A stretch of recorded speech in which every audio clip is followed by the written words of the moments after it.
자, 우리가 살아가는 일상에서 수많은 그 법들이 있어요. 우리가 지켜야 될 법들이 있어요. 헌법, 민법, 상법. 그러나 우리가 운전하면서 지켜야 될 법이 있어요. 그게 무슨 법일까요? 교통법입니다. 교통법. 교통법을 어기게 되면 어느 순간에 집에 뭐 하나가 탁 날라와요. 돈 내라고. 그래서 교통법규의 가장 기본적인 법이라고 하면 신호를 지키는 거예요. 신호. 여러분, 빨간불에 건너가야 되겠죠? 아니에요. 빨간불은 멈춰야 돼요. 그리고 초록불. 왜 우리는 어렸을 때 파란불이라고 했을까요? 파란불이라고 많이 들어보시죠? 근데 요즘에 아이들이 태클을 걸어요. 아저씨, 그 파란불 아니에요. 초록불이에요. 그래요. 그래도 우리는 의미를 잘 알잖아요. 그 색깔의 불이 딱 켜지면 건너가야 되고 차가 지나가야 됩니다. 그런데 늘 신호등이 하나만 있는 것이 아니에요. 운전하다 보면은 왜 이렇게 신호들이 요즘에는 많이 생겼는지. 그리고 신호 위에 꼭 하나 붙어 있는 게 있죠. CCTV. 국가에 돈이 없나? 아니면 진짜 법규를 지키고 안전을 위해서 만들어 놨나? 약간의 헷갈리게 만들지만 신호는 하나가 아니라 군데 다 세워져 있습니다. 그 신호를 보면 우리 삶을 이야기하는 것 같아요. 어쩔 때는 빨간불 때문에 딱 멈춰야 될 때가 있고, 초록불 청신호가 딱 들어오면 건너가면서 정말 속도를 쫙 내면서 달리는 그 길, 그래 우리 인생길이 아닌가 생각해 보게 됩니다. 저는 우리 교회 올 때까지 한 도착하면 한 20분에서 한 25분 정도 이렇게 걸리는 것 같습니다. 근데 차가 많이 밀리는 출퇴근 시간이라든지 또 이게 어느 순간에는 차가 많아지면은 30분 넘게 이렇게 올 때가 있어요. 그런데 새벽에는 제가 12분 만에 온 적도 있습니다. 그렇다고 제가 신호를 어긴 것은 아닙니다. 이게 몇 번 왔다 갔다 1년 동안 왔다 갔다 이렇게 하다 보니까 제가 신호 체계를 알게 되었어요. 저 신호를 걸리면은 5분이 늦어지는구나. 근데 저 신호만 받으면 5분이 단축되는구나. 그러면서 새길도 알아놨어요. 그래서 신호를 받고 이렇게 오다 보니까 어쩔 땐 12분 만에, 보통 새벽에 올 때 한 15분 정도 걸려서 오게 되거든요. 그런데 내가 신호를 알고 신호 체계를 알고 어느 시간에 차가 밀리고 밀리지 않는 거 알기 때문에 시간을 단축하고 청신호만 쫙 받고 오게 되거든요. 근데 우리 인생길이 그럽니까? 아니에요. 그렇지가 않습니다. 어느 순간에는 빨간불도 생겨요. 근데 운전하다 보면 진짜 짜증나고 힘들 때가 있어요. 오늘따라 왜 이렇게 내가 가려고 하면은 탁탁 빨간불에 걸리는지 몰라요. 근데 반대로 어느 순간에는 똑같은 시간에 똑같은 길을 갔는데도 불구하고 갈 때마다 빨간불 해서 멈추려고 하면 파란불로 탁 바뀌고, 또 가다가 파란불로 탁 바뀌고, 그때는 기분이 얼마나 좋은지, 오늘 좋은 일이 생기려나? 그 목사지만은 로또를 살까? 뭐 좋은 일이 생길 것 같은 그런 기분이 생기는 거예요. 그러면서 생각해 봅니다. 우리 인생길에 파란불만 켜지면 얼마나 좋을까? 진짜 일이 가능할까? 결론은 늘 우리는 청신호, 하나님이 열어놓으신 그 청신호로 걸어갈 수 있다는 것을 오늘 말씀을 통해서 제가 확답을 받았어요. 여러분, 매일매일 삶 속에 청신호로 살아가는 그 은혜가 있기를 주님의 이름으로 축복합니다. 우리 가능합니다. 어떻게 하면 가능할까요? 오늘 말씀 제목의 답입니다. 이것으로 살면 우리 삶은 늘 청신호다. 이것이 무엇일까? 그 말씀 속에서 한번 답을 찾아봅시다. 우리가 읽은 고린도전서 15장 말씀을 읽었습니다. 근데 고린도전서는 바울이 형제 소스네라 하는 그 형제와 함께 고린도 성도들에게, 고린도 교회에다가 편지를 썼어요. 이 편지를 쓸 때 장소가 어디 있느냐? 3년 동안 머물고 있는 에베소 교회였습니다. 에베소 교회에서 사역을 하고 있는데 고린도 교회에 그 이야기가 전해진 거예요. 고린도 교회에 수많은 문제들이 일어나고 있다는 것이에요. 갈등이 생겼다는 거예요. 서로 당을 지어 싸우기도 하고, 그로 인해서 사랑이 식어져 가고 믿음까지 흔들린다라는 소식을 듣게 되었습니다. 그래서 바울은 펜을 들고 편지를 쓰기 시작했습니다. 오늘 우리가 읽은 고린도전서 15장이잖아요. 이 고린도전서는 총 16장까지의 내용입니다. 여러분, 편지를 쓰다 보면은 처음에 인사, 안부를 묻잖아요. 그리고 본론으로 들어가다가 거의 결론을 이렇게 하면서 다음에 만나, 내가 기도할게, 축복할게, 뭐 이렇게 해서 이제 마무리를 짓잖아요. 15장, 16장 정도 되면은 거의 편지의 마무리 단계에 와 있는 것입니다. 근데 오늘 고린도전서 15장의 전체 내용을 부활에 대한 내용을 이야기하고 있습니다.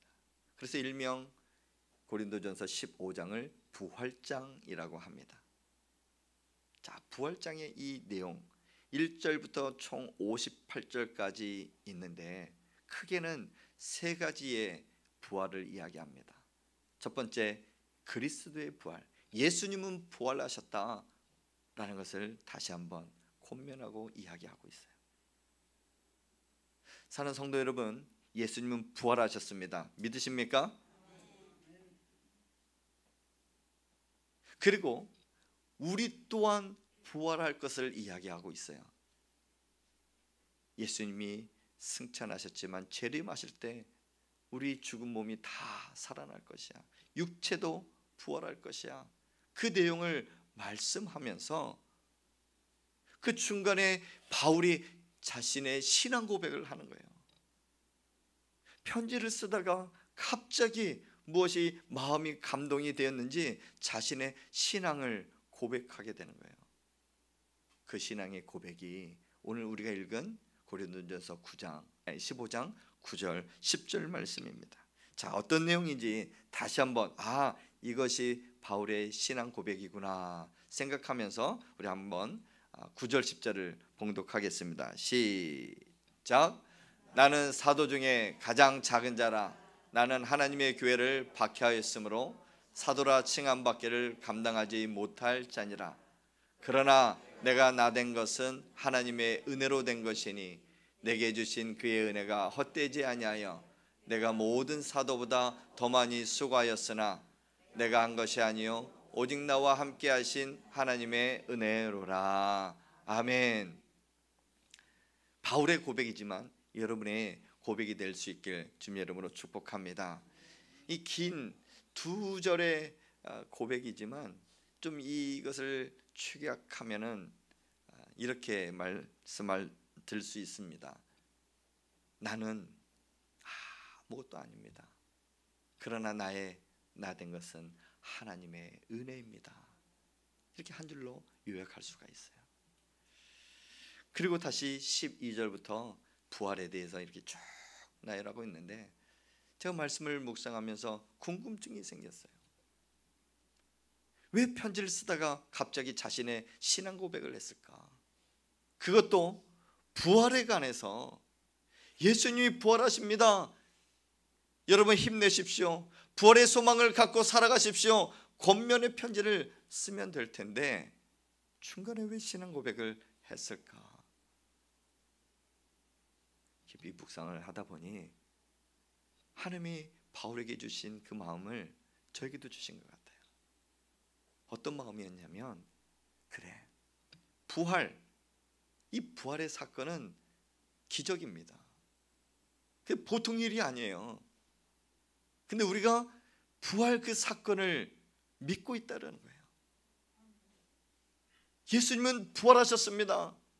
이 부활절에만 선포되는 것이 아니라 갑자기 이 글을 써 내려가는데 하나님이 주시는 그 마음이 바울의 마음을 감동시켰던 거예요. 그렇지. 그러면서 자신의 모습을 한번 회상을 하게 됩니다. 내가 이전에 예수님을 믿기 전에 나의 모습, 그래 나는 박해자였어.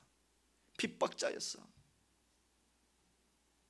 그런데 지금은 그 복음을 들고 여러 곳에 다니면서 복음을 전하지만 수많은 고난을 당한 자신의 모습을 발견하게 된 거예요. 그런데 그 모든 순간순간에서 이기게 하신 분도 하나님이시고, 부활하신 그 하나님을 만나게 하신 분도 하나님이시고, 모든 것이 하나님 은혜입니다 라는 것을 고백하고 있는 거예요. 그러면서 저의 기도 제목이 생겼어요. 하나님, 바울에게 주신 마음 저에게도 주십시오. 바울에게 주신 그 은혜 나에게도 주십시오. 그리고 그 은혜로 바울이 회복된 것처럼 저에게도 회복되게 하시고 온 성도들에게도 하나님의 은혜로 회복되게 해 주십시오 하는 그 기도가 나오게 되었습니다. 오늘 이 두 절의 말씀이 있지만 바울이 고백하는 게 하나가 있어요. 내가 누구인가 깨닫게 된 겁니다. 나는 누구인가? 나는 전에는 핍박자였고 박해자로 살아가는 바리새꾼이었지만 하나님의 은혜로 내가 새로운 사람이 되었구나. 그리고 지금 현재 내가 고난을 당하지만 이 모든 것이 하나님의 은혜이구나. 그것을 깨닫게 될 때 다시금 힘이 생겼던 것입니다. 이 은혜가 여러분, 저와 여러분의 삶 가운데 있기를 주님의 이름으로 축복합니다. 그렇다면 하나님의 은혜 받은 사람은 고난 받으면 안 되잖아요. 그냥 잘 풀려야 되잖아요. 적신호를 만나면 안 되고 매번 청신호를 만나야 되잖아요. 근데 하나님은 왜 바울에게도 고난을 주시고 우리에게도 고난을 주시는가? 바울이 과거에 교회를 핍박하고 못살게 굴어서 벌을 주시는 게 고난인가? 그건 절대 아닙니다.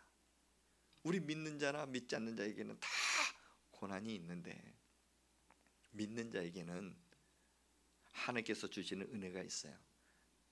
감당할 수 있는 고난도 있고 감당치 못한다고 하면 피할 길도 하나님께서는 열어주시는 그 은혜가 우리에게 있다는 사실입니다.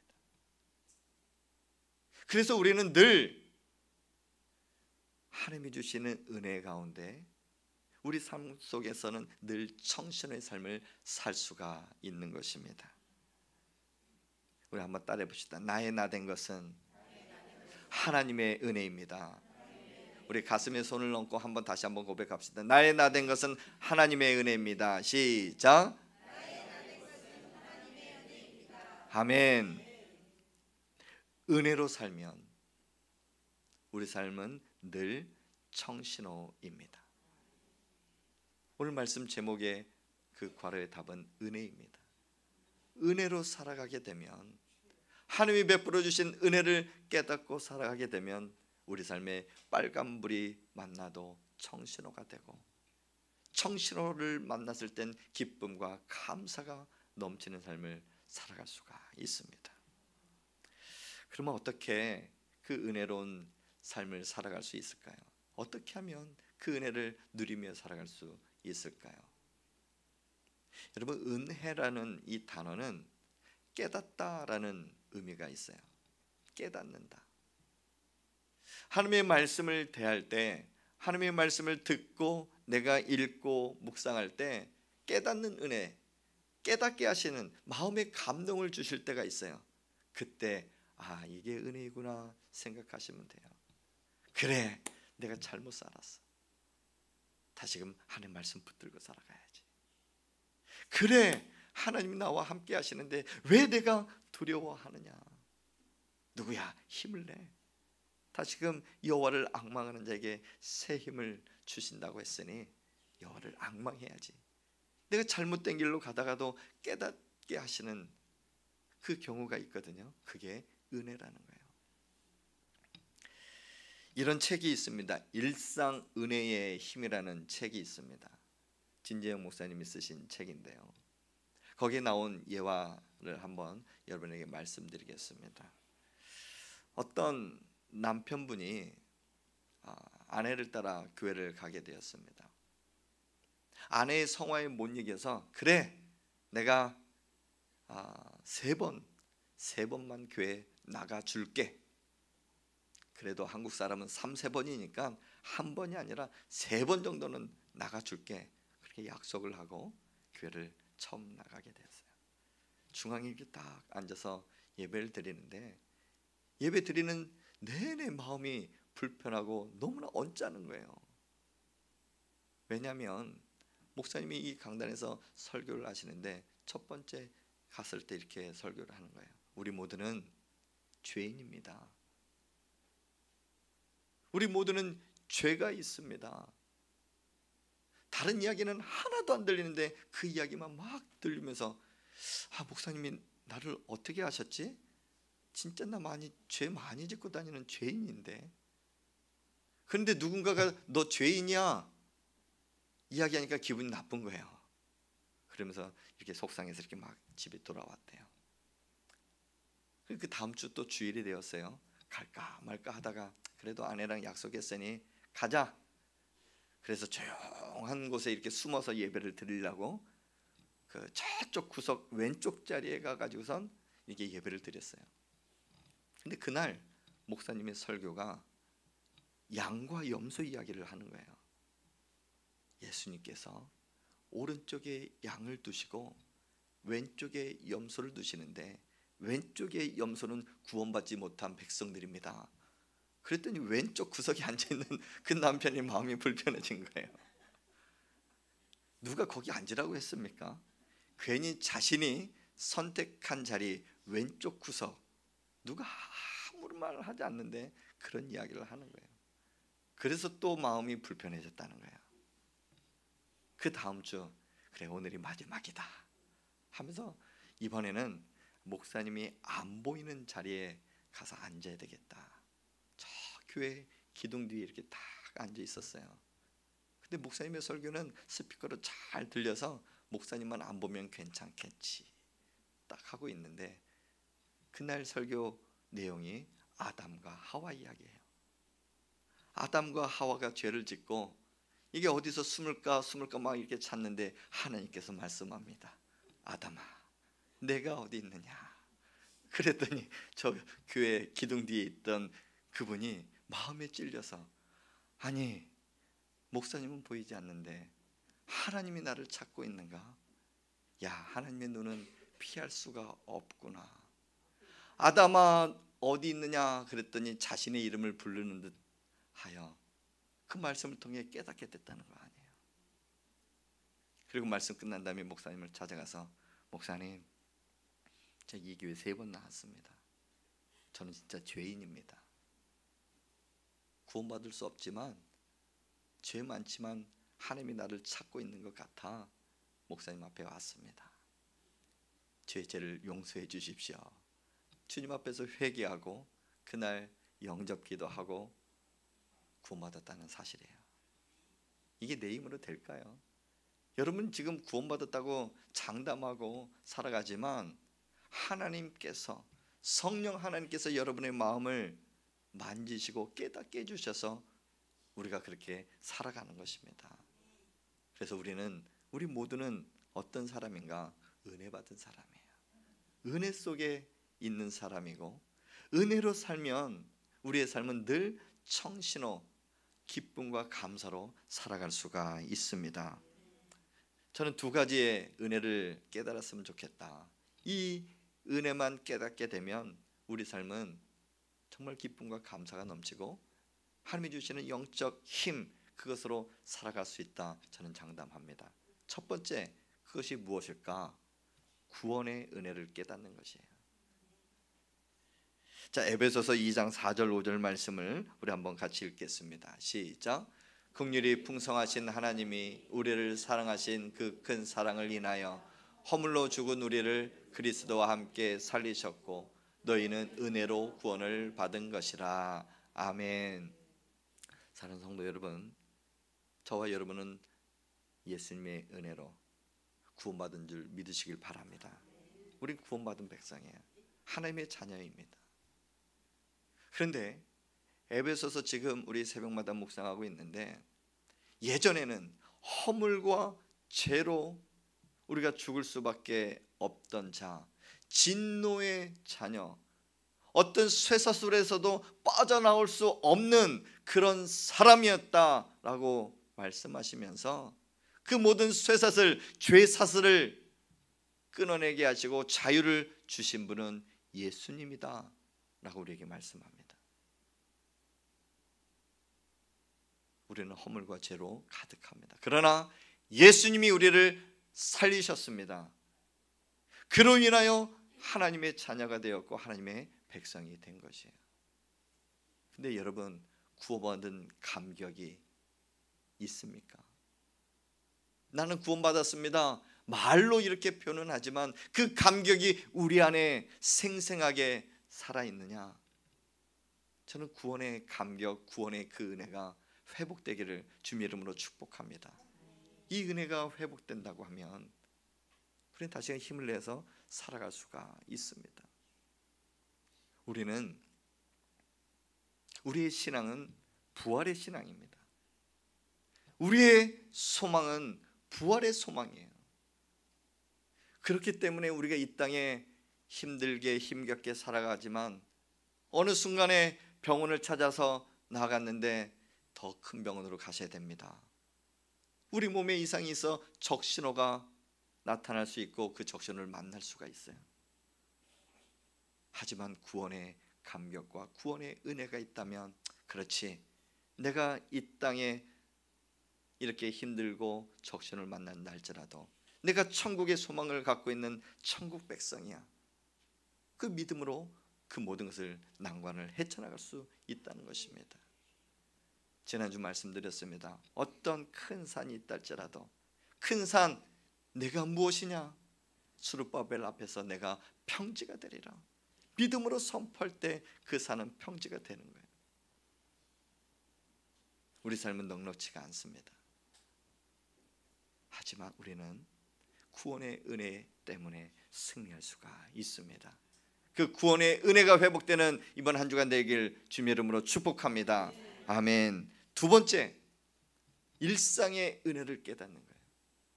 이 일상의 은혜가 무엇인가? 우리 매일 살아가는 삶에 하나님이 은혜를 주신다 하는 것인데, 오늘 히브리서 4장 16절에 이렇게 말씀합니다. 함께 읽습니다. 시작.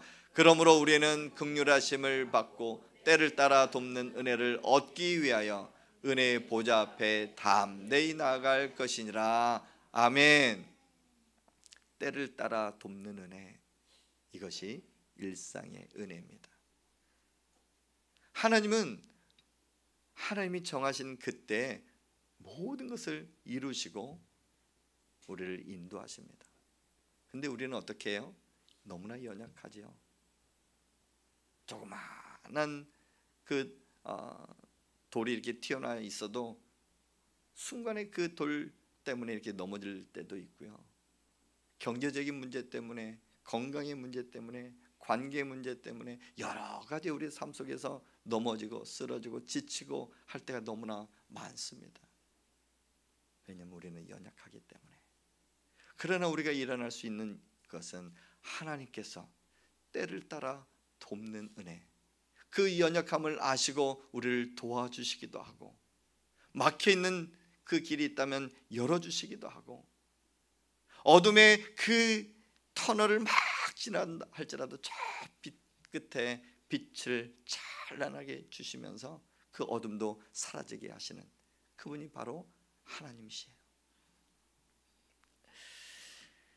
때를 따라 돕는 은혜, 이 말씀의 의미는, 이 때는 우리가 정한 때가 아닙니다.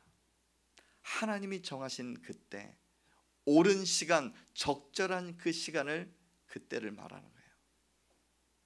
우리가 계획할지라도 그 걸음을 인도하시는 분은 하나님이시다. 우리가 때를 딱 정해놨지만 그 모든 그때는 하나님께서 적절한 때, 적당한 때 하나님께서 해결해 주시는 겁니다. 그게 바로 하나님의 시간, 하나님의 타이밍입니다. 그래서 우리가 할 수 있는 일은 하나님이 이루실 그 은혜의 타이밍 속에서 하나님 시간에 맞춰서 나가는 거예요. 그것이 바로 그 뒤에 은혜 보좌 앞에 다 내어 나가는 거. 우리가 할 수 있는 일은 시간을 바꿀 수가 없어요. 그 시간은 하나님이 정해 놓으셨기 때문에 우리가 할 수 있는 일은 하나님께 더 가까이 나가는 거예요. 그렇게 될 때 우리가 어떻게 됩니까? 모든 것이 하나님의 은혜입니다. 나의 나 된 것은 다 하나님의 은혜입니다 라는 그 고백, 바울처럼 할 수 있다는 것입니다. 사랑하는 성도 여러분, 일상의 은혜, 이 은혜가 회복되면 우리 삶에 늘 청신호의 불이 켜질 줄 믿습니다. 말씀을 맺습니다. 우리 삶의 건강과 경제와 여러 가지 관계 때문에 빨간불을 만납니다. 그러나 그 빨간불 앞에서 멈추기도 하고 우리가 두렵고 지치기도 할 수 있지만 또다시 청색불이 켜진다는 사실, 구원의 은혜와 일상에 하나님께서 베푸시는 은혜를 깨닫고 살아간다면 우리 삶은 늘 청신호, 하나님의 기쁨과 감사로 살아갈 수 있음을 여러분 믿으시길 바랍니다. 이번 한 주간도 하나님께서 우리를 이끄실 겁니다. 인도하실 거예요. 은혜 속에 은혜를 사모하고 은혜를 통해 이번 주 승리하는 저와 여러분의 삶이 되길 주님의 이름으로 축복합니다. 아멘.